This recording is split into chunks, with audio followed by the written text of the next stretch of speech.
after decade, while at the same time there has been a massive transfer of wealth from working families to the top 1%, an issue that needs to be discussed.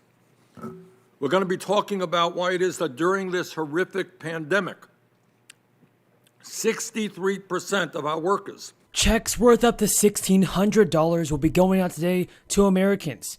Lawmakers, everybody in Congress, are now considering a new relief plan that is going to provide every person with monthly stimulus payments until the crisis ends. But you have to qualify for this in order to receive the stimulus money. So everybody, if you want to know the latest stimulus check and Social Security information, then continue watching this video. So payments for Social Security beneficiaries will arrive this week with a new COLA adjusted increase that was announced at the beginning of 2022.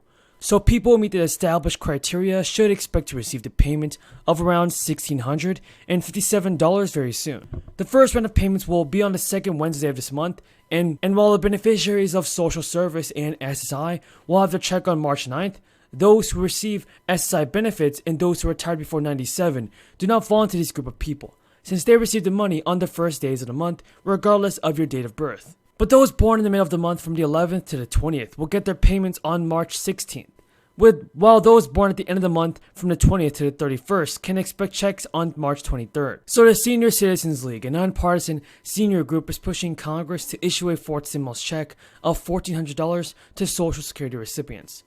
The group's chairman, Rick Delaney, sent letters to congressional leaders calling for another round of stimulus checks for those on Social Security income. And according to an update from the group, a $1,400 stimulus check for Social Security recipients could be a way to get extra non-taxable income to them. So when inflation began to surge, everybody, the Social Security Administration announced that beneficiaries will see an increase of 5.9% in benefits this year, the largest boost in nearly 40 years. The increase is due to a COLA adjustment, which determines changes in Social Security payments each year. According to advocates for seniors, this would be the highest COLA that most beneficiaries living today have ever seen. But high COLA means exceptionally higher inflation is impacting numbers and our consumers. So folks, we can see that President Biden has to do something about this. The SSA increased payments by an average of 1.4% over the past 12 years and 1.3% for 2021. Over the past 21 years, COLAs have raised Social Security benefits by 55%, but housing costs rose nearly 118%, and healthcare costs rose nearly 145% over the same period. The Senior Citizens Group said economic impact payments for eligible individuals on Social Security retirement income could help offset these costs. So now Representative Ilhan Omar, along with other progressive Democratic lawmakers, proposed legislation that would dole out regular stimulus checks or guaranteed income through monthly payments of up to $1,200 for adults and $600 for children.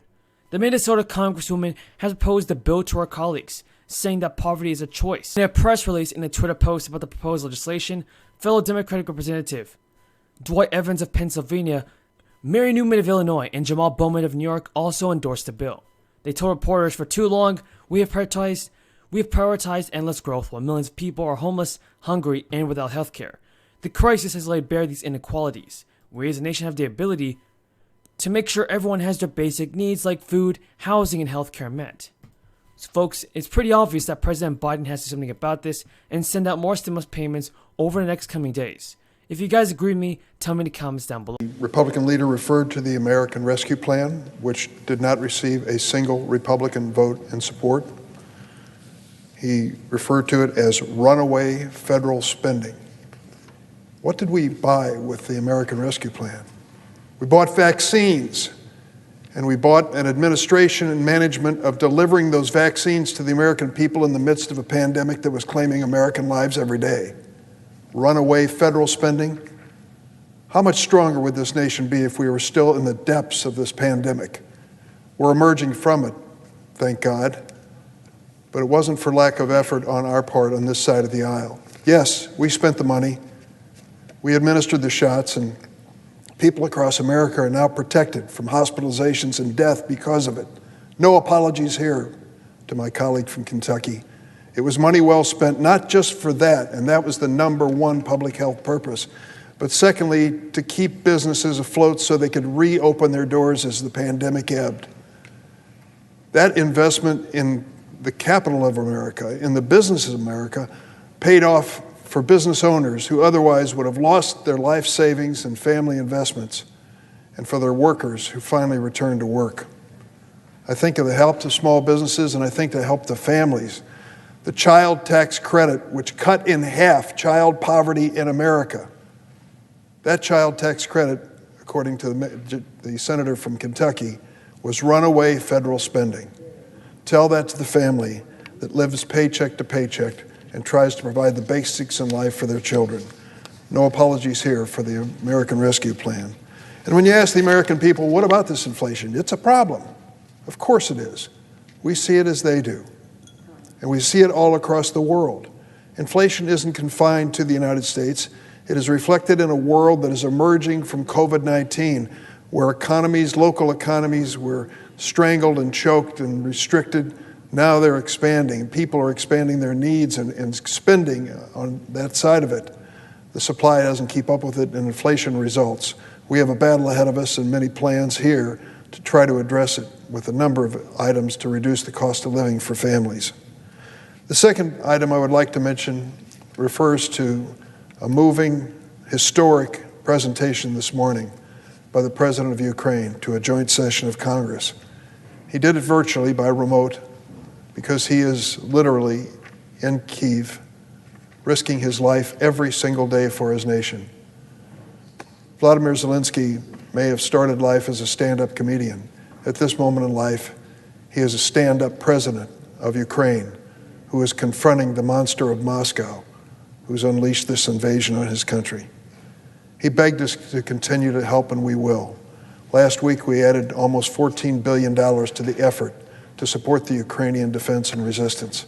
We need to do that and more. Many of the suggestions by the Republican senator are considered. Members from both sides so quickly and so intensely. He spoke not just to American ears, but to America's very soul. In one sense, his speech was reminiscent of the stirring feeling all of us had in the aftermath of 9/11. Equal parts resolve and unity and determination to save democracy from an hour of darkness. As we have said from the start of the war, the Senate, the Congress, and the American people stand unequivocally behind the people of Ukraine. America will continue to strengthen our NATO allies and reassure our friends in Europe that we will remain a steady ally. It's why last week Congress approved nearly $14 billion for food, shelter, money for javelins and stingers and anti-aircraft weapons, and refugee help. Every last penny that the